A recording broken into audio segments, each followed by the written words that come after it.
Good evening friends, स्वागत है आपका। बात करने वाले हैं लोअर पीसीएस एग्ज़ाम। 60 दिन आपका बचा हुआ है और आप सभी को पता है कि शॉर्टलिस्टिंग जो है 35 से 40 दिन जब आपका एग्ज़ाम बचता है तब आपका रिलीज़ होता है। तो 23 अगस्त को एग्ज़ाम लगा हुआ है। अगर आप शॉर्टलिस्टिंग देख के जो है पढ़ाई करेंगे तो मेरे हिसाब साथियों आप कंपटीशन में पीछे हो सकते हैं। कंपटीशन का मतलब ये होता है कि मैराथन एग्ज़ाम, जिसमें आप धीमे धीमे जो है ज़रूर जो है उस रेस में लगे रहिए, पढ़ते रहिए, तभी जो है आप इस कंपटीशन को जो है बीट कर पाते हैं। तो यहाँ पे ये है कि अब 60 दिन जो बचा है इसको लेके जो है आपकी क्या तैयारी होनी चाहिए, क्या प्लानिंग होनी चाहिए। पहली चीज़ तो साथियों आपको टेलीग्राम से जो है ज़रूर जुड़ जाना चाहिए, क्योंकि टेलीग्राम से आज रात से फिर से जो है आपका टारगेट जो है स्टार्ट हो जाएगा। किसी भी चीज़ तक पहुँचने के लिए आपके पास सबसे सटीक चीज़ क्या होनी चाहिए? सबसे सटीक चीज़ होनी चाहिए साथियों वो है मैप। अगर आपके पास एक सही और डायरेक्शन वाला मैप है तो आप उस जगह पे ज़रूर पहुंच जाते हैं। तो यहाँ पे यही सबसे इम्पॉर्टेंट है साथियों कि जो 60 दिन आपके पास है तो आपके पास एक सटीक प्लानिंग, सटीक जो है टारगेट आपके पास होना चाहिए, जिससे कि आपका जो लक्ष्य है कि लोअर पीसेस में 75 और 80 क्वेश्चन सही करने का, वो लक्ष्य जो है आप ज़रूर क्लियर करें और इस एग्ज़ाम को क्लियर करें, क्योंकि ये 7 साल बाद जो है वैकेंसी आई है और सीटें बहुत ज़्यादा अच्छी हैं और इतनी सीटों में तो एग्ज़ाम ज़रूर जो है निकाला जा सकता है। अब ये है कि आपको करना क्या है। देखिए भैया, 60 दिन बहुत होते हैं अगर आपने सही प्लानिंग के साथ चीज़ें की। प्लानिंग क्या होनी चाहिए कि जो आपके मेजर सब्जेक्ट हैं, जहाँ से ज़्यादा क्वेश्चन पूछे आते हैं, उस पे जो है आपको ज़्यादा ध्यान देना है कि यूपी स्पेशल जहाँ से जो है 20 क्वेश्चन पूछा जाएगा तो उसको एकदम एग्जैक्टली जो है सभी जो उसका सिलेबस के पॉइंट है उसको अच्छे से आपको पढ़ना है। ठीक है, वहाँ पे कोई कोताही नहीं करना है, क्योंकि आपको नंबर जो है टॉप लेवल पे लाना है। 80 क्वेश्चन के आसपास जब आपको लाना होता है तो आपको थोड़ा सा ज़्यादा एक्स्ट्रा जो है मेहनत करना पड़ता है। तो यूपी स्पेशल को बहुत अच्छे से करना है। एक कोई आप बुक जो है ले लीजिए परीक्षा वाड़ी की, और एक जो है आप यूथ पब्लिकेशन की जो PYQ, 2 चीज़ें आपके पास ज़रूर होनी चाहिए। ठीक है, या फिर जिस पब्लिकेशन की आप बुक पढ़ रहे हैं कोई दिक्कत नहीं है, और एक PYQ जो है आपके पास ज़रूर होनी चाहिए, और उसको मल्टीपल रिवीजन। जब आप मल्टीपल रिवीजन करते हैं PYQ और बुक्स का तो आपके पास क्वेश्चन तब भी आता है, तब भी आप क्वेश्चन को एलिमिनेट कर जाते हैं, क्योंकि आपके पास इतना इन्फॉर्मेशन होता है क्वेश्चन को एलिमिनेट करने को लेके। तो एक सिंगल बुक और एक PYQ जो है ज़रूर आपके पास होना चाहिए। सेकंड चीज़ साथियों आती है कंप्यूटर। कंप्यूटर जो है बड़ा इंपॉर्टेंट रोल है।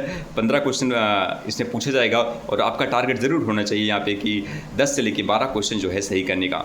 और इसको सही कैसे होगा, क्योंकि ये क्वेश्चन थोड़े से टफ पूछे जा रहे हैं यहाँ पे। देखिए, कोई एक बुक आप ले लीजिए, कोई एक जो है बुक जो है, मार्केट में बहुत सारी बुक्स हैं। अब कोई बहुत ज़्यादा अच्छी बुक तो नहीं है, लेकिन कोई एक बुक ले लीजिए और जिसमें और उस बुक को जो है मल्टीपल टाइम पढ़िए, जिससे कि आपका जो है जो बेसिक कॉन्सेप्ट है कंप्यूटर का, कि कंप्यूटर की शुरू से लेके अंत तक जो है बेसिक जो कॉन्सेप्ट है उसका जो जो माइक्रोसॉफ्ट ऑफिस का है या फिर एक्सेल का है, जितनी भी चीज़ें जहाँ से एग्जाम में क्वेश्चन पूछी जा रही हैं, कि वो चीज़ें आपको पता हो।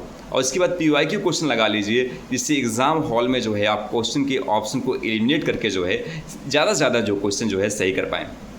और ऐसा तभी हो पाएगा जब आप कोई सिंगल बुक पढ़ेंगे, उसका मल्टीपल जो है रिवीजन करेंगे और साथ में PYQ को भी आप करेंगे, तभी जो है यहाँ पे आप मैक्सिमम क्वेश्चन जो है सही कर पाएंगे। और इसके बाद साथियों जो है नेक्स्ट है वो है हिंदी और DI। हिंदी और DI में मैंने आपसे कहा है कि आपको यहाँ पे पूरे के पूरे क्वेश्चन सही करने हैं।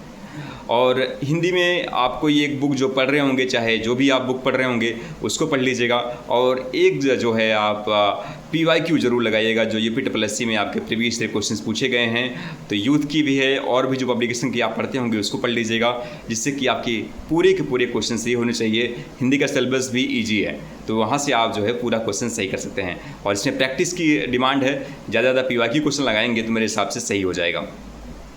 DI साथियों आपका, क्योंकि इस पेपर में टाइम बहुत है, टाइम है आपके पास काफ़ी है, तो 2 घंटे का पेपर है, 100 क्वेश्चन करने हैं, तो प्रैक्टिस कर लेंगे तो एग्ज़ाम हॉल में इतना समय है कि आप तिकड़मबाजी करके कहीं कहीं आंसर जो है आप निकाल ले जाएंगे। तो ठीक है, तो इस पर ज़रूर ध्यान देना है। तो ये जो है 4 सब्जेक्ट जो है मेजर सब्जेक्ट है। और इसके बाद बात करते हैं आपका जो है साइंस, टेक्नोलॉजी और इन्वायरमेंट। देखिए, इन्वायरमेंट के लिए मैं आपसे कह रहा हूँ कि आप घटना चक्र प्रलोकन जो है ज़रूर पढ़िएगा, क्योंकि वो चैप्टर वाइज होता है। चैप्टर वाइज आपके PYQ क्वेश्चन की जो है प्रैक्टिस भी हो जाती है, साथ में जो है क्वेश्चन को जिस हिसाब सीक्वेंस किया गया है उस बुक में, तो उससे आपकी तैयारी जो है बहुत अच्छी हो जाती है। तो क्या होता है कि जब आप घटना चक्र प्रलोकन पढ़ते हैं तो एक तो सब्जेक्ट वाइज आपकी जो है क्लैरिटी आ जाती है, और सेकंड चीज़ है कि जब एग्ज़ाम हॉल में क्वेश्चंस आता है तो आपके पास इतने सारे इन्फॉर्मेशंस होते हैं, और उस बेस पे जो है आप ऑप्शन को जो है आसानी से एलिमिनेट कर जाते हैं और आंसर सटीक निकलता है। तो इसी वजह से घटना चक्र प्रलोकन जो है आपको ज़रूर पढ़ना है। बाकी और जो भी चीज़ें आपको मिली मटेरियल वगैरह जो है उसको आप जो है रिवीजन कर लीजिएगा। और इसके बाद बात करते हैं डिसास्टर मैनेजमेंट। तो उसके लिए आप किसी कोचिंग का जो है नोट्स ले लीजिएगा। 2-3 क्वेश्चन पूछा जा रहा है, अभी जो लेखपाल का एग्जाम हुआ रिसेंटली, तो कोई कोचिंग का नोट्स ले लेंगे तो बेसिक चीज़ें पूछी जाएंगी। बस अगर आप उसको लेके फैक्ट और डाटा को लेके तैयार रहेंगे तो मेरे हिसाब से प्रॉब्लम नहीं होने वाली है। अब बात करते हैं science and technology. Science and technology में साथियों आपको सिलेबस के साथ स्टिक रहना है। जो आप सिलेबस देखिए उसमें space technology, defence technology, biotechnology, nano technology, वहीं से क्वेश्चंस पूछे जा रहे हैं। अभी जो लेखपाल का एग्जाम हुआ रिसेंटली, उस पेपर में देखने के बाद ये आया कि क्वेश्चन सिलेबस से पूछे जा रहे हैं, तो सिलेबस के साथ जो है आपको स्टिक रहना है। ठीक है, सिलेबस के पॉइंट आउट से जो है आपको स्टिक रहना है। कुछ चीज़ें जो है आपको घटना चक्र प्रलोकन मिल जाएंगी, space technology, defence technology, biotechnology, वहाँ से आपको तैयार कर लेना है। कुछ चीज़ें जो है आप कोचिंग का कोई नोट्स वगैरह जो है आप उससे कर लीजिएगा। कुछ चीज़ें जो है आप ChatGPT का भी जो है इस्तेमाल कर लीजिएगा। और मेरे हिसाब से साथियों यहाँ पे आप अच्छे नंबर जो है ला सकते हैं। कुछ यहाँ पे बेसिक चीज़ें ही पूछी जा रही हैं, जैसे आप भी देखिए इसमें आदित्य एल्बन क्वेश्चन पूछा गया था, जिसके बारे में लगभग सभी जानते हैं। और जो भी क्वेश्चन आप मैंने इस पर एक एनालिसिस किया भी था, वीडियो आप देख लीजिएगा उसको। और क्वेश्चन बड़ा बेसिक पूछा जा रहा है, बस आप सिलेबस के साथ स्टिक रहिएगा और जो है रिविज़न जो है लगातार करते रहिएगा।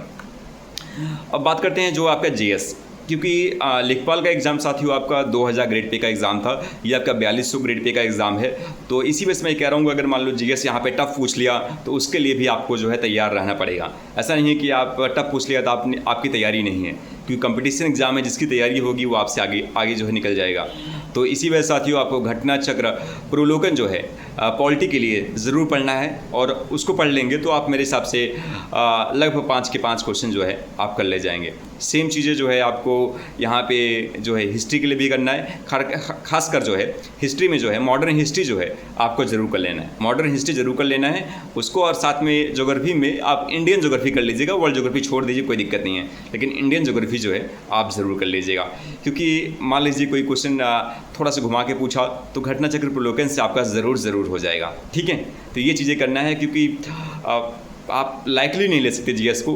पता चला क्वेश्चन टफ आ गया तो फिर दिक्कत हो जाएगी आपके लिए। ये चीज़ें करना है। और करंट अफेयर काफ़ी ज़्यादा स्कोप है साथियों, तो करंट अफेयर आपको तैयार करना पड़ेगा। और करंट अफेयर जनवरी 2026 से लेके जो है आपको यहाँ पे क्योंकि 23 अगस्त को एग्ज़ाम है, तो जुलाई तक जो है 15 जुलाई के आसपास जो है आपको करंट अफेयर बहुत अच्छे से प्रिपेयर करना पड़ेगा। तो कोई एक देख लीजिए, मार्केट में अभी घटना सार की आई है लेकिन वो अप्रैल तक का है, तो जो भी हो एक अच्छी बुक जो है लीजिए, क्योंकि बड़ा इंपॉर्टेंट है करंट अफेयर और काफ़ी डेप्थ में पूछ रहा है, तो इसको लेके आप तैयार रहिएगा। बाकी टेलीग्राम से आप जुड़े रहिएगा, जो भी इंपॉर्टेंट होगी वो चीज़ें जो है ज़रूर आपको जो है भेजा जाएगा। तो ये काम आपको करना है और लगातार जो है स्टडी करते रहना है।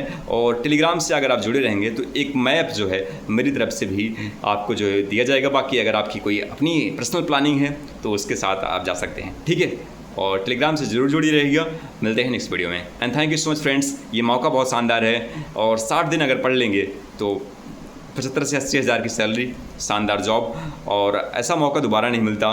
क्योंकि आपको पता है कि इतनी अच्छी सैलरी में अगर सिंगल एग्ज़ाम में कोई भी, मेरे हिसाब से अभी रिसेंटली कोई ऐसा एग्ज़ाम जो है दिखता नहीं मुझे, तो यही एग्ज़ाम है।